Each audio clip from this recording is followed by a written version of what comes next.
Here's day 3. It is March the looks like the 13th, right?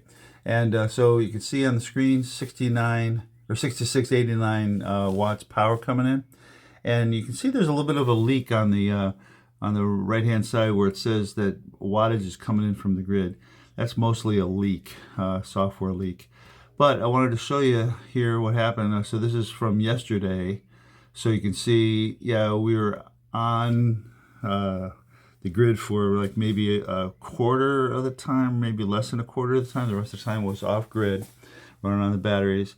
And then coming into the night, you can see that this is our nighttime from 12 o'clock on.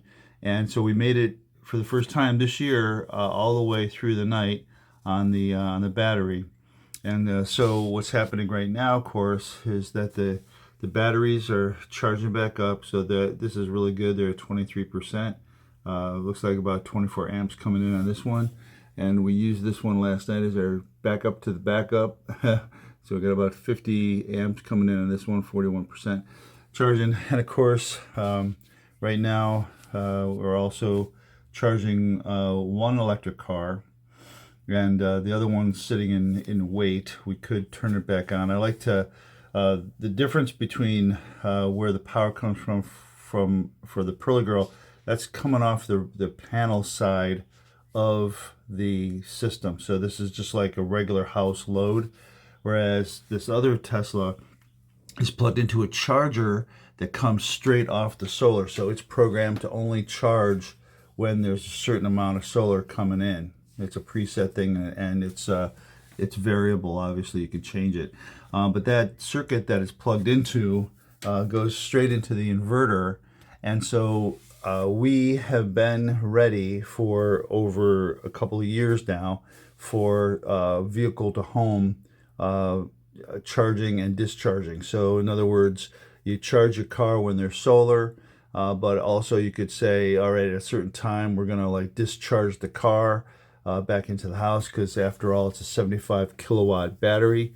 And I only have like 45 kilowatts of storage here, stationary storage. So it's obviously a major asset to be able to run your home.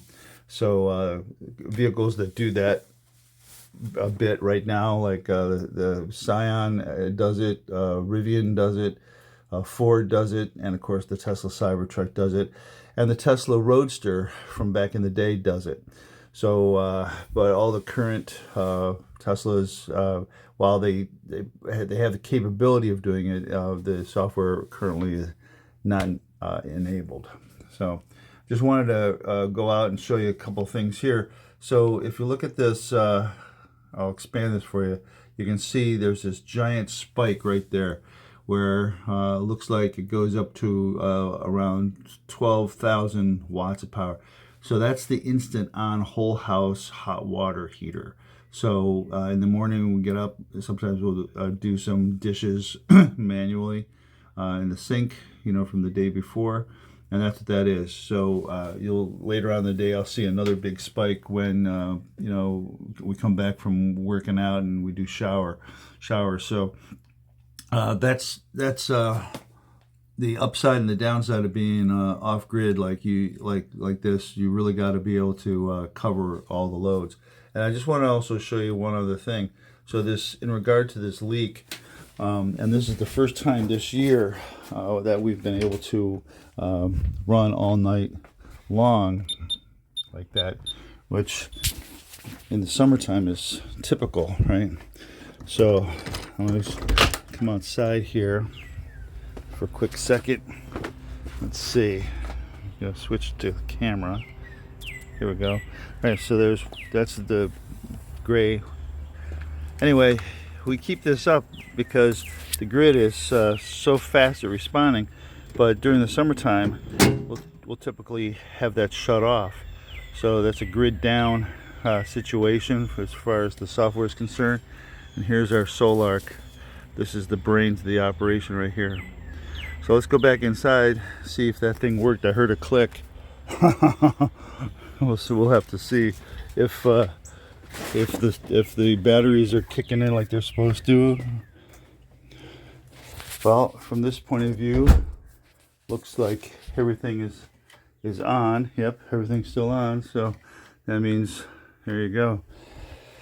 So we're still charging up, and get the close up there. And the car, the Pearly Girl, is still charging, right? So the software is going to say that there's still some wattage coming in from the outside world, but it takes about 5 minutes for that to update. I've actually, it is a software thing, because I've actually seen when that grid switch is off completely. I've actually still see that we are supposedly using some grid power. I reported it, but you know how that goes. So I'll delimit some of these things here so you can see. So this is the actual load. And you can see during the spikes, it says that, oh yeah, there was a little bit of grid activity there, which is a normal thing to see. But during this last spike, this big spike, nothing from the grid was received, at least according to the software. The PV, that's what that looks like on top of the load. So at nighttime, of course, there is no PV, but we do have battery, right?